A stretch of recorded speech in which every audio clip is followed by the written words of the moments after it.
Justin, you have to stop. This isn't funny. You're freaking everyone out. Oh my god. And It's really funny because it sounds so accurate, though. Oh, I know. Like, that's definitely. I'm like me just doing something so stupid because I think it's funny and like nobody else is with it.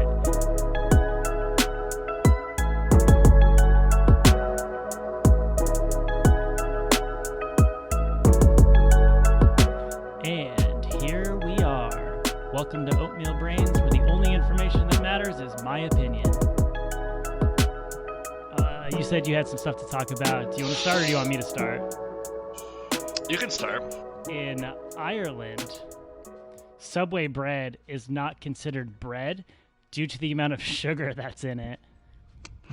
Subway bread, and what about the MILF taint? Yeah, there's definitely too much yoga mat in that bread too. But I thought that's where you were going with that. I thought you were going to say there's too much plastic in it. Yeah. So was that ever confirmed? I don't know. Because I do remember hearing that there's like straight up plastic in the Subway bread. But I totally agree. Like it doesn't taste like bread. I haven't had Subway in a long time. So what if it is it like a long muffin? What is a sugary bread? I didn't consider this. Like what did they consider? A long muffin. Does Quiznos just not exist anymore? Whoa, good question. Because I have not seen or heard anyone say the words either. Quiznos. Holy crap! Yo, somebody like text me right now. Somebody hit me up in chat. What the f happened to Quiznos? Over there. Let's go. We need to look this up. This is important. Yeah, because we used to get Quiznos and then like shove them down our pants and just bring them to the movie theater. But that's the only Quiznos was anywhere near me, and I haven't seen or heard of a Quiznos since. I only ate Quiznos like a few times, though, to be fair. So if they did fail, it's on me, really, for not eating there now. Oh man, I feel like we might have to bring this up again next time, because right in front of me I have like the little synopsis of the article that was posted in July. It was posted June 13, 2018, and it says, on Monday, Quiznos was sold to an investment firm out of San Diego. This has given me time to tell the story of one of the biggest restaurant chain collapses in industry history. Wow.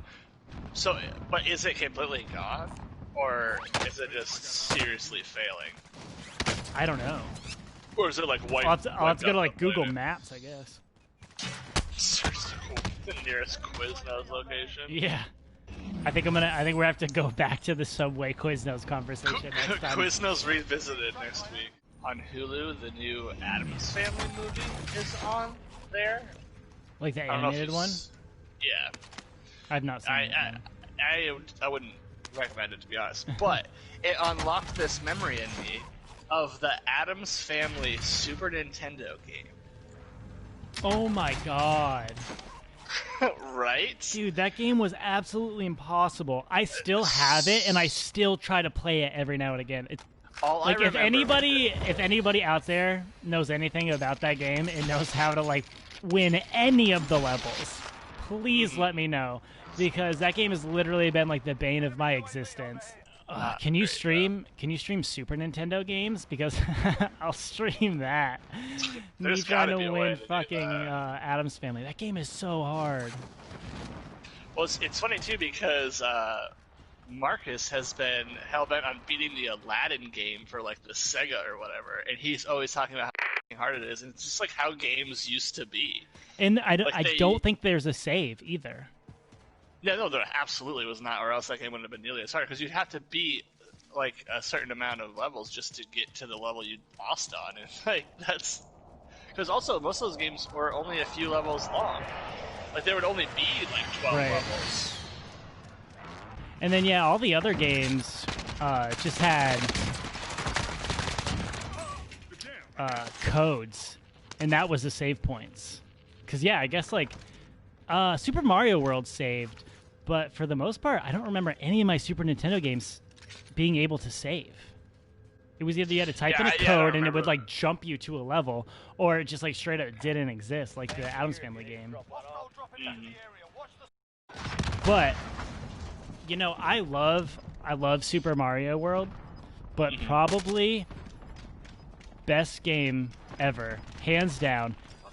Partly due to the soundtrack would be Donkey Kong Country 2. Oh, I have wanted to replay that so much in the last few years, and I don't know why. But on it's that the same soundtrack. There's some of the podcasters I watch have been streaming Donkey Kong 64, and it's a good one too. But nothing on Donkey Kong Country. Well, what I learned about Donkey Kong 64 was I hold it like to high esteem, and I thought it was like a really awesome game. Apparently, everyone hates Donkey Kong 64. Like, if you were like old enough, if you were like old enough to be like in the industry back when that game came out, everyone fucking hates it, which I thought was ridiculous because I remember that game being, and even rewatching them play it, it is an amazing game. But apparently, like, critics and people in the industry hate that game. Yeah, that's so weird. Because I mean, I have it here right now. But I don't have an N64 at the moment. It's amazing. Yeah, no, I remember it being great. And it's like one of the first games, minus Super Mario World, that I actually completed.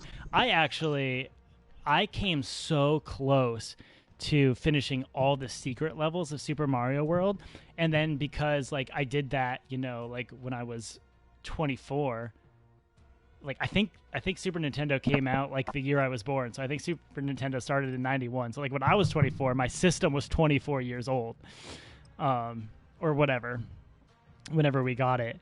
But it's so finicky that I went on there. I had like 3 or 4 levels left in Star World, and I put it in, and the data died, and I lost everything and had to start all the way from 0.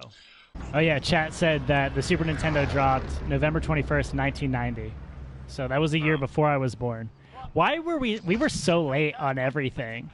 I was wondering this too, because I remember like we had the Super Nintendo like when I was a like kid. So like at that point it was already like 6 years old. Oh my god. And and then we just thought it was like the newest shit. And apparently it wasn't. I've been so late to everything all the time. Like internet. Oh yeah. Super late on. We had dial-up forever. I mean, it was the same with like HD and stuff. Like I didn't get an HD TV until like post PlayStation 3, because I remember playing Skate 1 or 2 on the PS3 on like a box TV. Yeah. Like a giant box TV that I had. I'm still behind the game. I'm still running a 1080p TV. I was just talking about it today about how same here. I'm getting a PS5, so like I need to upgrade to 4K. Like to play PS5 on 1080p seems like a waste of getting a PS5. Yeah, I just fully plan on using my credit cards for 4K TV because, like, what's more, debt, right? Dude, debt doesn't exist. I learned recently, don't quote me on this because I don't do my research, but, like, if you die or something and just, like, don't pay off your debt, it does not go to your descendants or to your family. Like, it can't do that. It doesn't do that. I mean, as long as you pay like $5 a month on your credit cards, like nothing bad happens. Like your credit might go down, but like, what does that even matter? But I'm just saying, like when you get old, just take out a bunch of credit cards. Or maybe I'm completely wrong, but I was pretty sure I saw somewhere that it's like nobody can just force you to pay off somebody else's debt because you're related. And when you think about it that way, it's like, yeah, that makes a lot of sense. Like that would be kind of fucked up. If maybe I could see it if like you were married or something and it's like you took out that credit card together, then yeah, of course. But there's no way, you know? If you have like a joint bank account, then yeah, that definitely makes sense. But then you have joint debt together too. Yeah. Speaking of not even trying, I've been watching Dancing with the Stars. And if you didn't know, which I'm sure you have, Carol Baskin is on Dancing with the Stars. Yes. Well, I know that we kind of started talking about this last time, and I had misspoke. I think I had told you that they played a documentary about Carol Baskin's husband's weird death / missing or whatever. But I actually learned that it wasn't a documentary before the show. While the first episode was premiering, the family took out an ad to play during the first episode of Dancing with the Stars. Okay. That's hilarious. Yeah. I have so much to say about Carol Baskin. But the first and foremost thing I'd say is that I'm pretty fucking convinced she's either a robot or a marionette being controlled by another person. Because the way that she moves is so off-putting. The way that she moves. Well, I was aroused. It's so off-putting. And, everything about it just seems so weird and fake. But, and it's not even her dancing, which is fucking atrocious. And spoiler alert, she was already kicked off, so I'm no longer watching the show. Because I was just in it. That was the only reason why. I was in it for Carol Baskin. She's kicked off. But you see her in the audience, and she does this wave thing, and it just looks so weird and robotic, and she has this crazy smile on, and it's so scary and off-putting. Well, I totally agree with you, and I feel that's why people are so suspicious. She looks like a tier 1 sociopath because she literally has no emotion. She always has that weird fake smile on, even when she's talking about anything. Scary. But my favorite part about her being on Dancing with the Stars is that all Joe Exotic wanted to be was famous. And now Joe Exotic is in prison, and Carol Baskin is on Dancing with the Stars. Dude, I just want to know, literally a star. Who, in the boardroom or whatever it is when they were casting Dancing with the Stars was Carol Baskin. Well, that was my other point to bring up was how is America, where they're this is a possible murderer. Let's put her on Dancing with the Stars and just laugh at her so we can make her dance to Eye of the Tiger and do the Lion King song dressed as a lion, because that fucking happened. What have I been doing with my life? How have I not seen these? Dude, it's so hilarious. But fucking, it's just how is America? And then it brings two other points up. Is that it's straight up, especially with this whole quarantine thing, it's like watching that episode of Black Mirror where they have the talent shows and there's nobody there and everyone just watches it in their room. But even weirder than that is, and I'll send you the picture so you can link it when we post, the judges and everyone on that show is dressed up so outlandishly, they straight up look like they're from District 1 from the Hunger Games. You gotta send me that picture. Yeah. Dude, and the pictures are it's outrageous. It's so funny though. They just straight up look like they're from District 1. I was originally gonna say I love shit TV, but I won't stoop as low as Dancing with the Stars. But now I'm really regretting it with every little tidbit that you give me. I'm where have I been? What have I been doing? So just give yourself a look on that that picture, and then I'll send you the kicker picture. Holy shit! Especially the guy holding the 7 on my right. Well, looks like the spokes dude. No, check this out. Check this picture. You ready? God damn it. It's literally the spokesperson from Hunger Games. It's God. So yeah. weird. From far away, I don't know. I kind of still think the guy on the right. I mean, both of them. And both of them really. And the girl in pink is just all of it. It's just. You know what's even weirder is the dude on Dancing with the Stars with his sash is a stranger outfit than the dude from Hunger Games. Look at the size of his bow tie. What is going on? And he's got a sash coming out from underneath his tuxedo jacket. Which makes no sense. Dude, also, when we were watching the show... We jumped timelines somewhere. What is going on? We definitely jumped timelines because during that episode, his sash continuously was on and then off willy-nilly. Like, with no... like, it was just like, sometimes it flashed to him and he wasn't wearing the sash, and then sometimes he was wearing a sash. Jesus. Dude, it is... God, this is incredible. Scary. It is terrifying. Oh, my God. And it's also, like, the analogy to the Hunger Games is also, like, super real, too, because we're talking about Dancing with the Stars. Like, these are all, like, privileged-ass people going on live TV.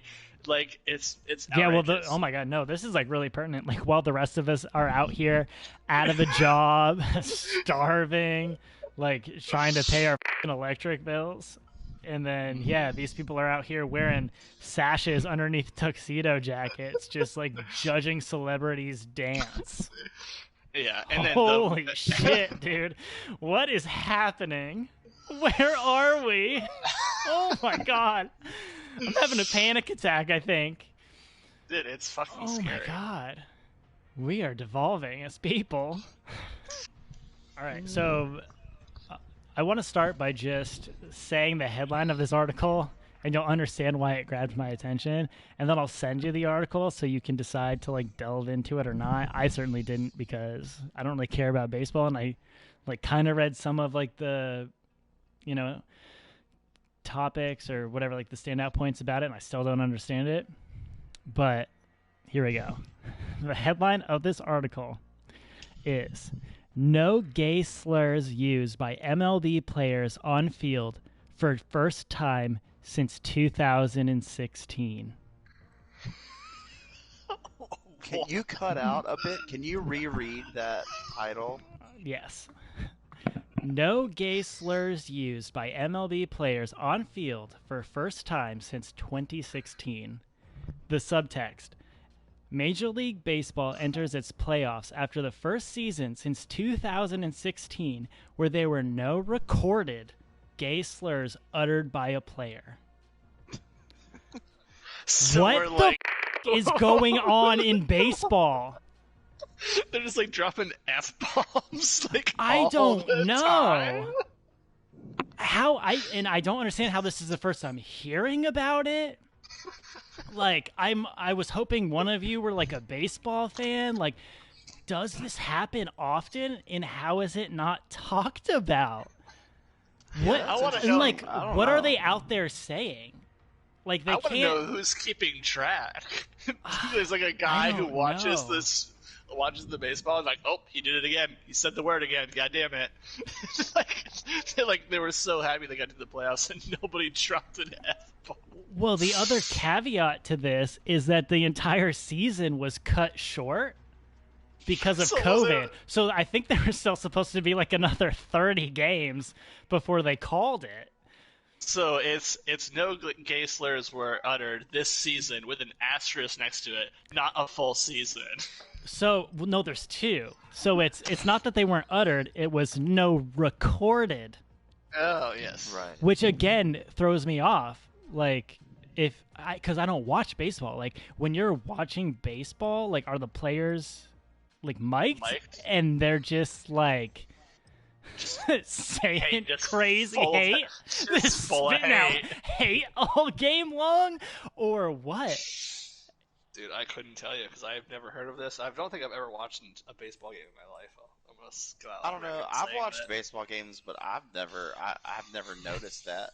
Do they cut it? Like, it's live TV. Like, do they, like, are these slurs making it onto live TV? Is my only question. They have to be, right? If it's saying that they're recorded. Get yourselves a proper warm-up. We'll be deployed soon. Yeah.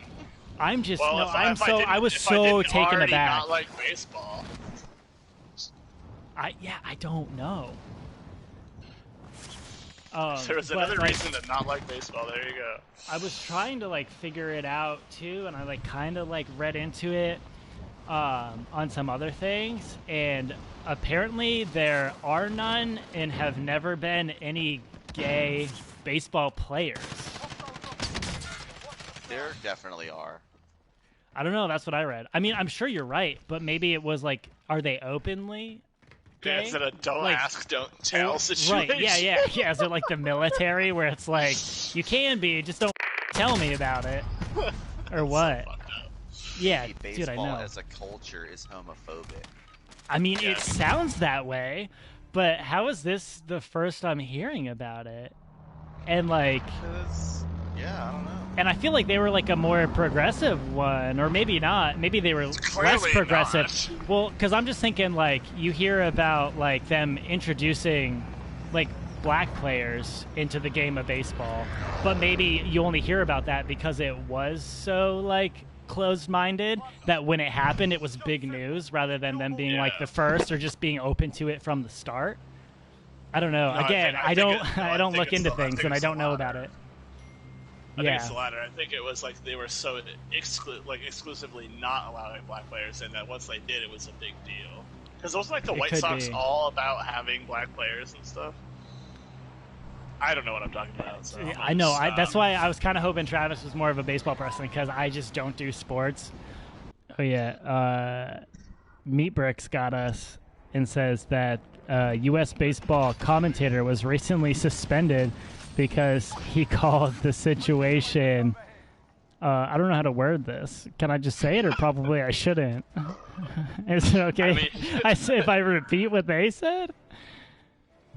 I would think that if you're reading an article, I think you're allowed to say it. Here's another balloon drop. Oh my god. So yeah, I guess the players made it through this season without using it, but the commentator did not. The commentator. That's just what the is wrong with baseball? What is happening? Oh my god, dude. Yeah, I played Little League. I don't remember anybody on the Little League team spewing any hate. Not that you know of. Oh, well, I do remember that our Little League coach was drunk all the time. But, like, why wouldn't you be? But I think that's okay. So, I know there's some other, like, very relevant, very, like, I guess, important COVID news going on right now. But I don't want to get into that at all because I have what I feel is a more serious question about it. Even though I'm sick of talking about it, I'm sick of hearing about it. But, I mean, this is the world that we live in. You know what I'm saying? Can you contract COVID via your penis? I don't... I'm not... I'm COVID in your penis? Can you contract it via your penis? No, I don't and think so. I'm not talking about intercourse. I'm talking about the fact that, like, I have a regimen, you know? Like, I'm sanitizing all the time. I'm washing all the time. But Do you not wash your penis? No. No, I wash my penis just fine. I've realized the other day that there is this strange window in my regiment. And, like, this is because, like, I'm going into the office because, like, our office is very closed down and there's very few people that come in. We're on a scheduled... We're on, like, the same topic. Yeah, Continue. so we're on, like, this scheduled thing where we go into the office so there's not everybody in the office at once. But I sanitize when I touch things. I wash my hands when I come out of the bathroom. But there's this small window where I go straight bathroom door handle to dick. Mm-hmm. I've had the same thought. And like I've thought about this a lot recently because I'm like, this is the only thing where I could possibly contract it, I think. But can you contract COVID through your penis? I don't think so, because I think it has to, like, reach your sinuses and stuff. But I think if you weren't washing your hands afterwards, like, if you went doorknob, penis, and then, like, didn't wash your hands and then, like, went face or something, like, probably. But I don't think that you... I think it has to, like, reach your sinuses and has to, like, get into your, like, eyes, mouth, or nose. Oh, that's true. Meat Brick... I don't know. Contract it from your butthole. Meat Brick is just straight up laughing at me. Am I that dumb? Well, what's the answer? I mean, Meat Brick's saying no. But, like, I've thought about it a lot recently just because, like, I've had... Like, I've come in, like, not contact with, but I've got to the point where, like, it's so, like, COVID's everywhere now that I'm like finding people that I know that have contracted it. So like I'm just like thinking about it constantly. I'm like, where, like there's certain things you have to do, like where you have to still go to the grocery store, unless you're rich enough to like have a personal shopper and like get your groceries delivered or some bullshit. But like you have to go to the grocery store. So like I take all these precautions, and like I still have to make money in some way. So I go into the office when I deem that it's safe. But like this is that window. The doorknob peeing. The straight doorknob to dick, dude. Well, you could mitigate the problem by doing doorknob, wash your hands, pee, wash your hands, kick the door open. Or I could just piss my pants at work. Or get a diaper. Or a diaper. Yeah. Okay. There's get arounds here. Yeah. I like the diaper idea. Especially just how confused my coworkers would be as to what's going on and how disappointed they would be. And like the conversation with my boss that would be there. Why would they know though? You'd have to know. How? How if you have a full dude, I'm drinking energy drinks all day. Like I pee a lot. Like that diaper is gonna swell. Like you're gonna know when I'm walking around, and they're like, "Damn, dude, your ass is fat." He's a thick boy. Yeah. So we won't, but we can try. It's not even a topic. It's just I learned last night at like 3 in the morning because I do this thing where I get really drunk and then I pass out and then I wake up at like 2 in the morning to pee and then I just watch like 2 podcasts and fall asleep. And one of those podcasts I was watching, they were talking about how apparently they're remastering Need for Speed Hot Pursuit, like the one that we used to have for the PC. Do you remember we had all those Need for Speed games? Yeah. And one of them was Hot Pursuit, and it's like it totally took me back too because it's like the same maps and stuff. They just look better, and it's super exciting. No, I love that, especially because the Tony Hawk remaster was great. I thought, like, I just played it with Travis. I don't own it. Yeah, no, I would if I could. You know, if I could just like drop $40 right now. Hell yeah, I would spend it on Tony Hawk. But so the Tony Hawk remaster was great. Also talking about how we had Need for Speed for the PC. I so miss the days when, like, we already talked about this earlier about how like we were so behind with everything. So I so miss the days when a stock PC could play shit like that. Like you could just have like a fucking Best Buy or Walmart like tower, and it would play Counter-Strike or Battlefield 2 or Halo 1 or Need for Speed. Like, why is like PC gaming such? When did it get so crazy? Why is it so like unobtainable? Like, unobtainium. Little Avatar throwback. The unobtainium. Yeah, why is the PC unobtainium at this point? Like, a fucking graphics card for a PC will run you $650. Like, what the fuck? And like, you need that to run any game now. Well, I mean, the technology is just so advanced now that you need such crazy technology to run the games, and like those things just cost a lot of money. Is it, or like, is it not? Because you could just have any computer and it would just play games. Like, well, I have a question. So, like, if I were to go to Walmart and get one of those gaming PCs that they already have that are like $1,000, does that assure me that I can play any game, or is that just like no? Yeah, that's what I'm saying. Like, I doubt it. You could probably play any game, but like on medium settings. Like, if you wanted to play like Warzone, would be like on high hella settings, laggy. Yeah, you'd have hella to. Laggy, like, hella laggy. Ooh, don't say hella. I'm gonna cut that out. Yes. Ignore that I said hella, everybody. That was so embarrassing. But yeah, I'm with it. Need for Speed Hot Pursuit brings back so many great memories. Like, especially being able to play on PC. I want to be able to play on PC again so badly, but it's that unobtainium Avatar, baby. You want to talk about one more subject and then if we feel up to it, we can just play some Warzone. Yeah. All right. I'll save this one for last because nobody will give a shit about it or even understand it. But it got me really fucking heated. And let's hear it. I might send the article via chat or not. But hold on, let me pull it up real quick. Okay.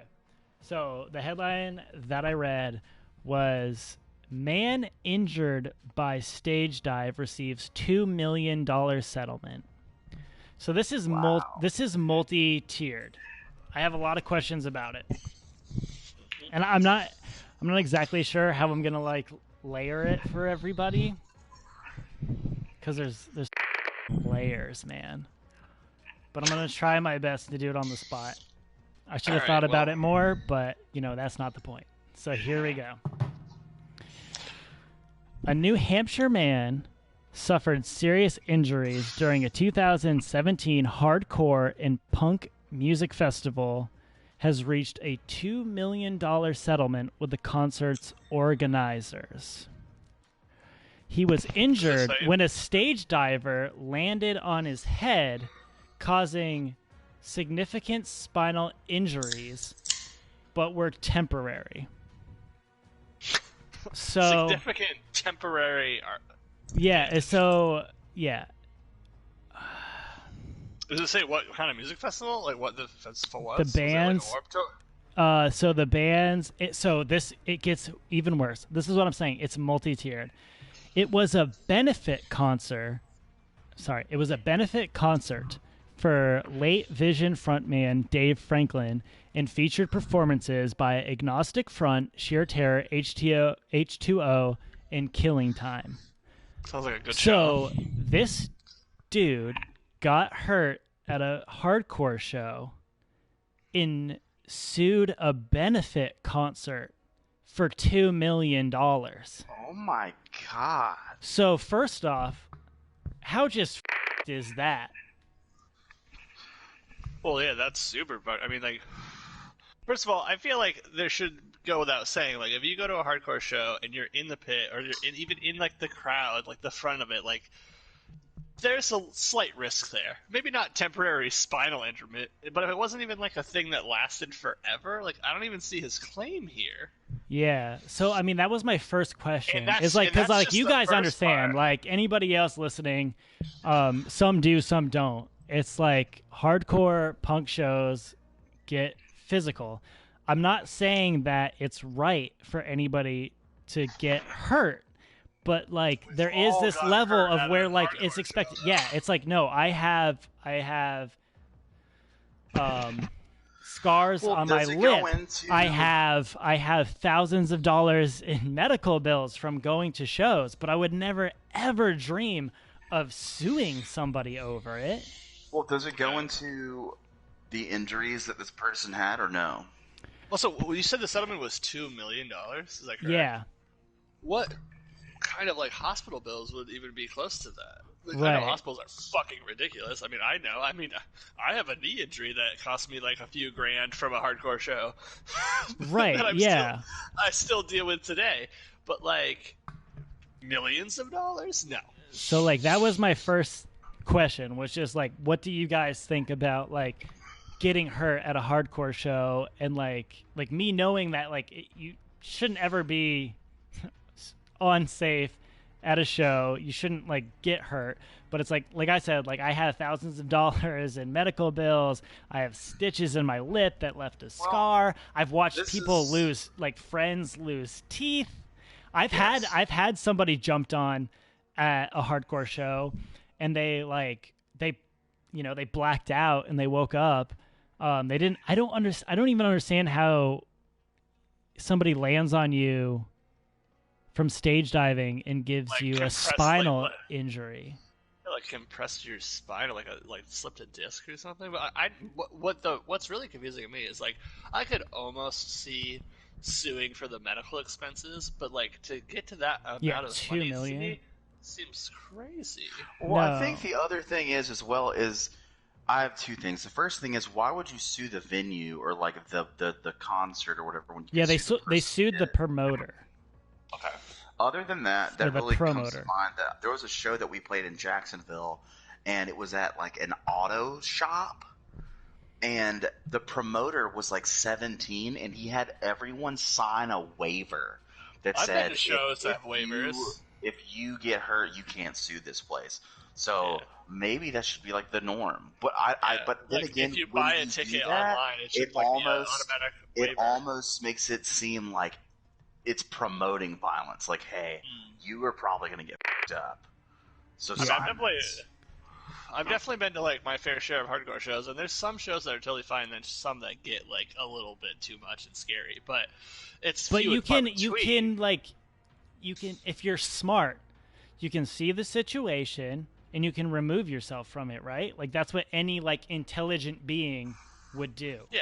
Yeah, like when we saw Terror and Straight from the Path and shit got real scary, we went to the back. Yeah.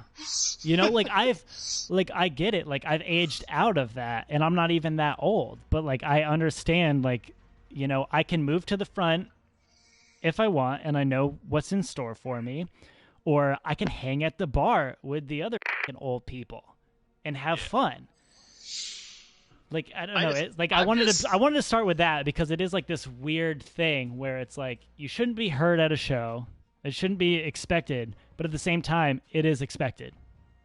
Yeah, it's like it's a unspoken thing, I guess, or it's not even unspoken. It's just something you know. I just don't understand how they got to $2 million. Like, what happened to this person? Well, this gets worse and worse. Okay. Oh, God. And like we have like chat is saying like I'm tiny and have gotten hurt and would never think to sue and stuff. So this person is a 46-year-old man. How does somebody stage dive and break your spine at like you're not frail at 46. Like how many of us have been jumped on at a show? Like stage diving is not a new concept. No, and also like most venues have like the no stage diving and all those like signs posted everywhere, and I feel like they're for this exact reason. Yeah. So was this like a shitty venue, like it's like a bad circumstances to even be able to be put in this position, like as the promoter and like all that? Yeah, and the fact that, and like the worst part of all is just the fact that now we're talking about a benefit show. I know. That's what like first got my blood boiling. Was like this guy is suing a benefit show. Like it's a hardcore show. They're already not making money. The bands don't make money when they're playing shows for themselves. They're taking time out of their day to give the money that they would have made to a good cause. And this old dude who came up to a show has the nerve to sue them about it. Yeah. It gets worse because I will read here. A GoFundMe for him raised $12,000 for his medical treatment, spearheaded by a $2,100 donation from Jason Dermer, president of the company that he sued. And then this is from the guy who gave him the money, who owns the promotion company. He said he was hurt, permanently injured. That I understand. But shoot, where is it? I should have wrote down my notes better. But I was at the hospital to see him the moment they allowed visitors. I was bringing him vegan meals since the hospital couldn't. Every member of Agnostic Front stopped in as well, and we all became friends. He's been a guest in my home, and so it wasn't like this happened. Nobody was there. He was just ignored. Like nobody took care of him. Like the guy came, he brought him vegan meals because the hospital didn't have them. He gave him like what money he could. Started a GoFundMe for the dude that raised $12,000 for his like temporary spinal injury, whatever that means, because I don't really know. I'm confused. Yeah, it's not really saying either, but yeah, it's just all. I mean, it's just like it goes down to even the fact that like there's such a culture in America of like suing people for as much as you can, like all the time, for the dumbest shit, and it's just like, not only is he suing somebody who clearly cared and was like there for him, he also got money from a GoFund that probably, I would assume, at least paid for most of it. I don't understand how he was able to reach $2 million settlement. I don't either. And this is straight from his lawyer.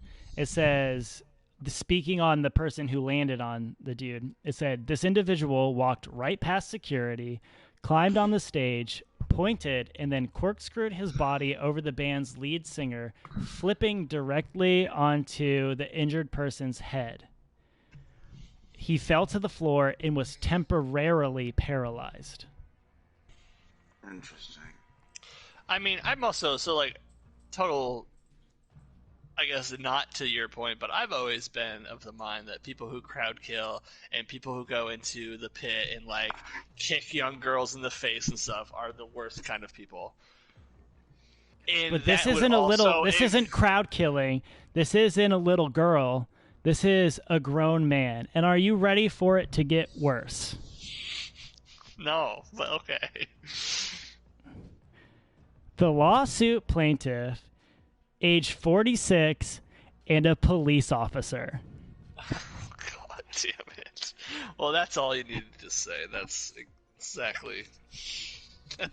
Like, I don't understand. Like, what are you doing, man? How can you... And, like, we've all been to shows. People stage diving are, like, little people. Very rarely generally. will you have bigger dudes, like, you know, jumping and stage diving, or like definitely not more stage diving now. Yeah, definitely not head walking or anything like that. So all I can like assume is that like this like prime of his life police officer should be like somewhat fit or whatever, has this 110-pound dude land on him, and somehow he gets like injured. Like, none of this is adding up to me. No, like, well, that doesn't make sense, like, right? If it was like permanent damage, I think I'd have a whole different stance on this. But the fact that like he clearly recovered is just like, it's ridiculous. And if he had a crowd, like if he had a GoFundMe, he got money, he was helped out in the hospital. Why would he continue to pursue? The promoter, the bands came to his bedside to support him. And then you go and sue for $2 million? Did he get the $2 million? Yeah. Who has $2 million? The insurance, the promoter had insurance, and the insurance paid it out. Yeah, well, I mean, I can tell you right now, I'm a small business, and I'm insured up to $1 million. Wow. Yeah, no, like I'm pretty sure like $1 million insurance policy is like one of the lowest ones you can get as a business. So yeah, like that totally makes sense. But like his insurance now that he has to pay is probably f***ing crazy, and probably will put him under. But to bring this back to like, I guess not like a more lighthearted note, but just to like talk shit on this dude. Like, first off, you can't be punk rock in a cop, dude. The f*** are you doing? Get off it, right? Like, that's, like, we're in agreement here, for sure, right? Absolutely. No way. You can't be punk rock in a cop. Get off it. So they also, like, posted this article with it that, like, I think it was his local newspaper did on him, and it is so out of touch. Like, clearly this person who wrote the article on him knows absolutely nothing about alternative culture or punk rock or hardcore, and I saved aside a couple quotes just to read for you all, because I think it's hilarious. I'm ready. All right.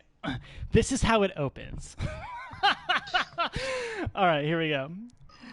Jason doesn't skateboard quite as much as he used to. Not because it's an unusual pastime for a police officer. He's just afraid he might injure a wrist and then wouldn't be able to do his job. Or surf, for that matter. Wait, what? So skateboarding is not available to cops, but surfing is. No. Okay. Oh my god. And then the second one that I saved aside was when he's wearing the crisp uniform of the Amesbury Police Department, you would never know the 45-year-old is a devout punk rock fan who leads an alternative lifestyle. But after work on a recent Monday evening, he drives up in a Volkswagen camper van while wearing flip-flops, a pair of shorts showing off the tattoos on his calves. Oh, so edgy, dude. Got tattoos on your calves, my god. All right, well, sidebar. At most punk rock festivals, they specifically say you are not allowed to wear flip-flops. I don't think he was... That's like the dumbest thing. I'm gonna go stand in a crowd of people who are dancing and being in like mosh pits and push pits and stage diving, but I'm gonna wear flip-flops and shorts to show off my calf I don't think he was wearing tattoos. flip-flops to the show. I think he was just wearing flip-flops when they like came to interview him or something. And That's then not how I read that. and then I got two more. Walking into a convenience store to buy an iced coffee. He stops to speak with young men he recognizes from around town. One of the guys has long hair, a scraggly goatee, and earlobe spacers. Spacer. What the dude? Earlobes. Nobody has ever called them earlobe spacers, ever. Oh my Like Lord. when they were in vogue, people would get shit on for calling them gauges because that was like the size. Like that's not what they're called. Gauge is the size. I have never heard them called earlobe spacers. I don't even know what that means. Yeah, man, I gotta go get some new spacers, bro. Dude. This is just, oh my god, the whole thing. Like, I wish that this article was the only thing I had to talk about because I would love to just like talk shit about it. It's unfortunate that it comes from all that like dumb shit beforehand.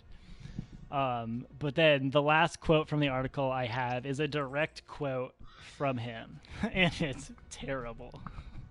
Okay, good. I would have gone to see Screeching Weasel and the Queers last night, he said, referring to a couple of touring bands that were playing in Boston, if I didn't have to work this morning. And like the last thing that I want to say on it is even when cops are off duty, they suck. Yeah, you gotta be a type of person to want to be a cop. Yeah, I mean that just goes to show that, like, yeah, if the person that is a cop is a certain type of person that would sue a benefit concert. What is wrong with your mind, dude? Oh, all right. On that note, would you like to play some Warzone? Yeah, we can get out of here before I say something that will get me in trouble because, like I said, I've delved over this for days and I am still heated about it because I can't believe it. Like, I wasn't there. I don't know. The fact that it says it was temporary, like, really pushes my buttons. And like the fact that like that article also goes into how like he gravitates towards punk rock because of the community, and to see that the community came out for him, the bands came out for him, they gave him money, and he sues the promoter for $2 million. I can't stand people like that. I don't care what your injuries were. But Crazy. I guess on there we can leave it before I flip the fucking table.